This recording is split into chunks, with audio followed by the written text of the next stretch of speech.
Hi everyone, hope you're all doing well, and today we're going to talk about UK stock, one of the channel favourites, one of the old dogs on the channel, which is Greggs. So today I'm going to talk about when I am going to sell my shares in Greggs. And I kind of got this idea the other day because I was watching Journey into Stocks, one of his videos, his Stocks on Sunday show, which basically went out to say that he sold his Greggs position. And personally myself, I kind of trimmed Greggs like a few weeks ago, and I thought, you know what? I'm going to have a relook into this. Is it about time that I let go of this company? Is it about time I release my profits into this company? And yeah, that video just really got me thinking, and what I kind of thought about and what I ran through really earlier this week. I thought, you know what, I'll share it with you guys and kind of talk about where I'm at with Greggs. And obviously it was a stock that I featured quite a bit when we were kind of back in, May, June, peak CV times, and it was one of the most featured UK stocks on my channel, and it was my biggest position, and it's one of the companies I've quite a bit of money in. So yeah, I thought I'd talk about this one. So if you could smash the like button, if you find it helpful, please subscribe. And also, we've not covered some UK stocks for a while, so I want to give some UK stocks a little bit of love as well, because we've been talking about a lot of Tattoo Chef recently as well. But yeah, we might actually talk about Tattoo Chef again, because I've actually got some information about that one. But anyway, getting back onto Greggs. So yeah, kind of got to think about this one because, like I said, I kind of got thinking, I've took some profit off the table, but is it time to release it all? And that's what I kind of ran through here. Now, personally for me, Greggs is a company that was my biggest position, and then Boohoo took over it, and then S4 Capital took over Boohoo. So it is my third biggest holding at the moment in my UK stock market portfolio. I am currently up 80% on this position, so it's doing very well for me. 8% in a year is definitely very good. Obviously, the CV situation did kind of help that. But still, 80%, there's still plenty of stocks that didn't go up. You've still got to invest the money, you still got to keep averaging down, I guess, and get the bigger return. So it's still something I'm very happy about. So yeah, I am up on this position a fair bit. And recently as well, the stock has done phenomenal really since November. Since we got the vaccine news, the stock has just been going up and up and up, and it's actually now above CV levels, which is something to point out as well. So we are trading quite rich at the moment. And when I bought this company, as always, if you are kind of new here and don't really watch my channel too much, what I do on my channel is I look for companies that I can make over 100% return on, and I try to do that in 5 years, ideally 2 to 5 years. If I can do it before the 5 years, towards more close to the 2 years, that's absolutely amazing. And even sometimes, if we're really lucky, if we hit a bit of a home run, we actually hit it before the 2 years mark. But sometimes, that's not a given. That's sometimes where we hit home runs, and that really does help when we hit a few of them. And obviously Greggs is nearly a home run really, because this is a company that's been in the stock market portfolio for like 12, just over 12 months now, just over a year. So yeah, we are kind of like nearly hitting a home run on this one, which is great. So that's what I do on this channel, and what my investing philosophy basically is. I look for companies that I can make over 100% return on, and ideally somewhere between 2 to 5 years. So I looked at Greggs and I went, for me, this is a company that I think I can see 100 to 150% return on.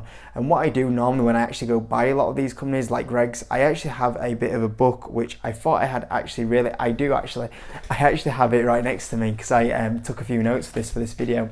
And basically that book there has basically every single stock in that I've bought, and when I bought that company I put like a few notes of why I'm really bullish on it. Sometimes I go in and add a couple more notes, and normally when I buy the stock I put like a price target of where I want to sell it. And every so often when the stock's going up, I just go back to them notes and look and go, oh, when I bought this company, this is what I wanted in return. And there it says that I wanted 100 to 150% return on Greggs. And I always have the ability, if it gets to 100, 150% return, that I can go back in and look at that company and go, you know what, since I last did it, this has changed the company, they're growing even faster, they've got these new partnerships, I'm going to up my return now, which I can always do. But I always like just keeping that reference point, so I don't get carried away when a stock's going up, that it gets a bit too far too quick. Like, if it's kind of everything that I expected to happen is happening in, a couple of months and the stock's up 100%, and I thought it was going to do that in 2 or 3 years, that's probably a sign that it's gone up too quickly. Maybe it's time to sell. So I always feel like that's something that really does help me with managing a lot of these positions. But yeah, realistically, going back to the main point about Greggs, is that I wanted 100 to 150% return, currently up 80%. So I'm not currently in the price bracket of what I wanted when I invest into this company, which is a very important thing to kind of put down here. Now, I'm going to go through some positives and some negatives, and then my overall opinion about the company. So recently, well, as of Monday, it came out that Greggs has now achieved 3% above CEV levels, which is really, really good. So they are now above, or should I say 2019's numbers. So they're actually outperforming 2019 when normality happened. And realistically, the big thing is here is if we're up 3% from 2019 numbers, even though the economy is reopening, it's getting a bit busier out there, it's a bit of a boom going on, I think from my point of view, and I'm sure a lot of you would agree as well, is that there's still a little bit more to go. Like, this isn't a full open economy at the moment. Like, everything's not completely back to normal. So even though Greggs is up 3% from 2019's level, I feel like the economy still has a bit more to give. I feel like there's probably Greggs locations that are very close to offices still, that maybe at the moment offices are still a little bit restricted with the amount of people that are going in. Maybe that loosens a little bit if we have all these social distancing, relaxing, next month if that happens. I think the economy still has a bit more to give, and I think that it's very good that Greggs are already doing 3% above 2019 level, and I think they've got a bit more to give than that. So that was one thing that I think Greggs has still got a little bit up, and I haven't put this on here, but I actually just remembered it before I went to go record this video, which is really pretty good to do, because this is a point that I think I could have easily missed, is that as well as having 3% above 2019 levels, what Greggs is going to have this year is the easiest numbers to beat. Like, Greggs at the moment, the numbers they have to beat from 2020, it's just going to be so easy for us to smash them. So the number growth is going to look pretty good as well. So yeah, that's something really important. Another point is that early 2020, before the CV situation, Greggs was actually performing very strong. 2019 was a record year for Greggs. They came out with, I believe, a special dividend in 2019. And also in 2020, they went on to then increase their sales even more. I think like for like sales were up like 7 point something percent. And overall revenue growth was over 10% growth. So early 2020, this company was still like a double-digit growth company. So if it wasn't for the CV situation, in 2020, Greggs was probably going to go on and do a record year once again. Probably maybe have led to a special dividend, would have had an amazing revenue growth. The share price would have probably have carried on going up from here. So 2020 should have been another amazing year for Greggs, which didn't happen. But we saw early stages of that happening. So you got to imagine that I still think that there's that kind of 2020 performance to come back in. We talk about we're 3% up from 2019's level. Judging if early 2020 numbers, we could probably get to 10% on 2019 levels. So I still think there's a little bit more upside for Greggs to push out a little bit here. Just Eat, so it's got a Just Eat partnership now. I think that makes up a fair chunk of the revenue amount. I can't remember exactly the numbers, but that's also going to help. I should have also put this here as well. They've been improving the infrastructure a little bit as well. And as well as that, I should actually put they have opened a few more stores as well. So obviously more stores will equal to more revenue. So yeah, there's them all new things that have kind of come in that you've got to appreciate a little bit. Dividend, I believe the dividend's going to return on this company very soon, probably next year. The dividend comes back. When the dividend comes back, obviously that probably attracts a lot of dividend investors in here, as well as me. I've got a very low average price. I'm going to probably get a very good dividend yield on this one as well. So I'm also thinking about, if I stay in this company, I'm going to be picking up a very nice dividend, and I'm also considering that kind of thing as well. Is like, there's the dividend investors to come in, and also I'm going to get a pretty good dividend as well, which I'm thinking about. And the last and probably the most important thing here is this is one of the best UK stocks out there. Greggs is one of the best UK stocks out there. It has probably, arguably, the best UK management team out there. With Roger Whiteside, he's been absolutely phenomenal for Greggs over the last few years. Totally changed the company, changed the image, the profit growth, the revenue growth. Brilliant management team. The revenue growth, fantastic. Profit growth, amazing. You've got an amazing balance sheet here, a fantastic brand here. You're probably going to have a very good dividend growth over the next few years. One of the best UK companies on the stock market for sure. So the thing is what I've got to be really careful of is I'm not kind of getting rid of a turnaround play here. If I let go of this company, I'm letting go of one of the best UK stocks on the stock market. And that's a very big point I've got to kind of remember. Now, there's some negatives that I did weigh up against this, and that is that management change.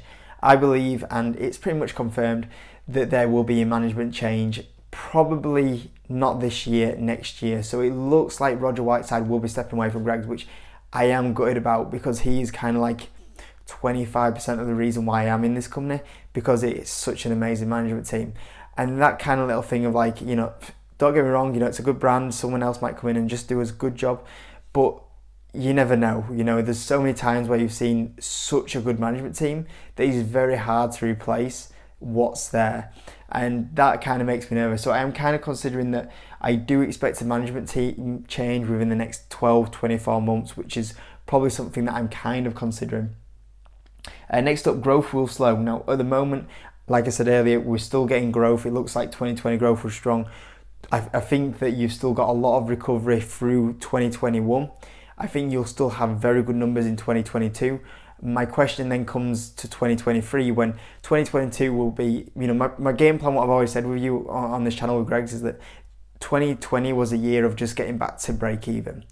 They did it. 2021 was the year of, right, now go beat 2019's levels, which we're doing. 2022 will be the year of, you've got a full economy with no restrictions, smash it out of the park, the double-digit growth, which they will go do, in my opinion. But the thing is, after 2022, then you kind of have, okay, everything is back to normal. Growth, the numbers are a bit harder to beat. Growth will slow down. There is a ceiling to Greg's. How many bakery chains can you carry on opening? They've already got, I think it's like 2,000 stores. I mean, at what point do stores start overlapping? And that's the big thing, that while Greg's is limited to what it is in the UK, there's not much expansion past that, unless it comes out and says, look, we're going to actually start moving and try take our brand across to Europe. That's one of the big challenges that they might have. I don't know, but for me, there is a kind of a point where there is a ceiling with Greg's, and whenever that happens, it will happen. And I think that's the big thing. They are already in massive scale across the UK, which I do consider, and it isn't cheap. The numbers that this company is at, it does, the average P is like 20. If we take that it does 2019's numbers now, it's currently around about a P ratio of 28. It's above the market average. Don't get me wrong, I think it deserves to trade there, because like I said before, it's an absolutely amazing UK company, one of the best UK companies, and you should pay premium for this company. But it's not cheap, so that kind of means that, yeah, it deserves to trade at a premium, but how much of a premium further can it go from here? And that's the thing, I don't want to keep holding a great company at expensive prices. At some point, I probably want to look at release that, because I'll probably go, if I just keep it here, the stock's going to underperform the market because there's less upside, and I might find an opportunity which I can make good money on. And that's what I'm just being very careful of right now. So I guess this kind of goes to like my last point about when I am looking to sell a Greg's, which is, first of all, if I sold this whole position, I'd have a lot of cash. I don't want to sell a lot of cash. My cash pile a few months ago went all the way down, and it's starting to recover again. But I look around, there's not much on sale. There's a few stocks that I'm like, that's not too bad, and I might buy 10% there. There's not loads of opportunities out there, and that's the thing, is like, if I sold this stock right now, it would just sit in cash, and I don't want to be sat on too much cash, with it being such a big position as well. So, I mean, that could change any day. The next opportunity that I'm like, that's amazing, might come up tomorrow. If that comes up tomorrow, and I think I need more money, one of the first stocks I might look at is Greg's. But at the moment, one thing that I'm considering is I don't want to sell this company and then just sit on cash, because it's pointless. I might as well keep it in here. Next up, 2019. 2019 at the moment, if it does them numbers, it's about a 28p ratio. Now, if, for example, and I think it could trade at a premium, if it did a 40p ratio, that means I've still got 40% upside, which would put me between the 150% return. Now, if it doesn't get to, obviously 40p ratio is quite high, to get to a 40p ratio, what we could do here is in 2022, if this company did 110 million at a 2.5 billion market cap, then it's down at a 22p ratio. So if it does kind of the numbers that I think it could do in 2022, then the P ratio is down at 22. So you think that it could still probably trade at a bit of a premium from there in 2022. So from them point of numbers here, I think that the growth, when we hit the growth numbers, the valuation will start dropping quite quick on this one, as we kind of see that it has a lot of growth potential still. So from a valuation point of view, I think that the valuation could still drop a little bit, and I think it still has at least probably about another 40% upside here from here, which would then put it in my price target, which I want to get. I want Greggs to be 100% member. It's one that I want to have on the list to call 100% return. So overall, I guess what it comes down to is like where I see Greggs. Well, like I said earlier, I still trimmed some of my position, and going forward, there's potential that I trim Greggs at some point. I probably won't do it sometime soon because I've just done it. But if I need a little bit of cash, if I see other opportunities, considering that there's only 40% upside and I need cash, this is probably one that I'm going to come to, because if you compare Greggs to like a stock that I hold, like DraftKings, for example, I think DraftKings has probably 300-400% upside at the moment. So I would no way touch that company.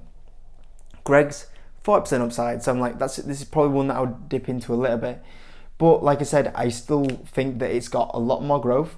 I think it's got a few features that it didn't have before. I think I'm still going to pick up amazing dividend, and I still think it's one of the best UK stocks. I still think it's not too bad of a valuation, but I'm also considering the management team probably will affect this company a little bit, and there is a ceiling, and the growth will slow, and then maybe the valuation will drop on it. So for me, when will I sell Greggs? I could sell Greggs at any point. I could trim my position a little bit because it is probably ones with a limited upside, but there's still a little bit in here still for me for Greggs. I still think I want to wait for this dividend. I still think it has the numbers that it could be, and I still think there's a little bit more upside. So for me, I think Greggs will probably get around here in the next kind of 6 to 24 months. So for where I'm actually looking to sell Greggs is probably I could sell it this year, but it's going to be more than likely next year or maybe 2023. So I still think I'm going to hold this one for a little bit longer because I still think there's upside, but it is kind of now getting more towards the mature side of my investment, and it's getting there ahead of schedule, which is great. But yeah, I am kind of thinking about it, and I can understand why people are kind of, I've heard a few people that are actually moving out on this one now, but for me, I still think there's a little bit more to having this one. And I've not got it on here, but the thing as well I've got to be really careful of is that when I do sell these Greg shares, I'm probably never going to get this average again on this company, unless there was another pandemic, which touch wood, I hope there's never another pandemic like this, but that would be the only way, or a big massive crash like 2008 crash would be the only way I would ever get a company like this again.